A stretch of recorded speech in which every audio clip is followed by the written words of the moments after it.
Okay, Justin, the thing I want to show you with your swing here is it all stems from your stride. Okay, I think you're getting into problems when you foul off pitches into the creek. It's all stemming from your stride.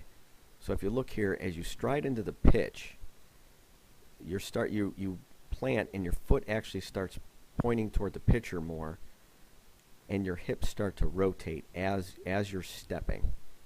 Now, if you watch a lot of the good hitters, they'll step and their front foot will stay closed and their hips will stay closed.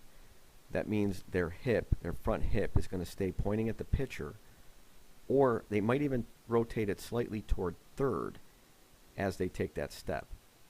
Now when you plant, your hip's already pointing down toward the first baseman, and that's causing your bat to kind of drag because you're not powering your swing with your hips.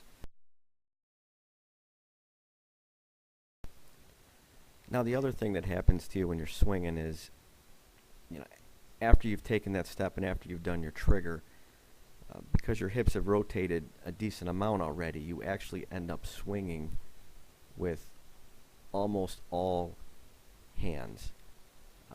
So if you look here, as you start to bring the bat through the zone, your hips almost stop rotating. So if you look here, the bat's still back pretty far, and then you're snapping the bat through the zone, but as you can see, your lower body is no longer part of the swing. It's barely rotating through. And if you look at the good hitters, they'll be rotating their hips, not just through the strike zone, but they'll actually continue to be rotating and powering their swing with their shoulders, hips, hands, everything, even after they come through the zone and all the way through their follow-through.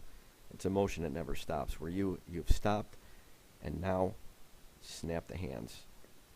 So it's like a two-step process. You step and rotate the hips, and then you're trying to come through with your hands. So I think that overall, if we just fix the beginning part, the trigger, your step, keep your hips closed, then you try to do everything at once, I think everything will kind of come together naturally, and you won't have to think about it. So that's what I want to work on when we do hitting practice. Here, if you watch a major league hitter, here's Albert Pujols.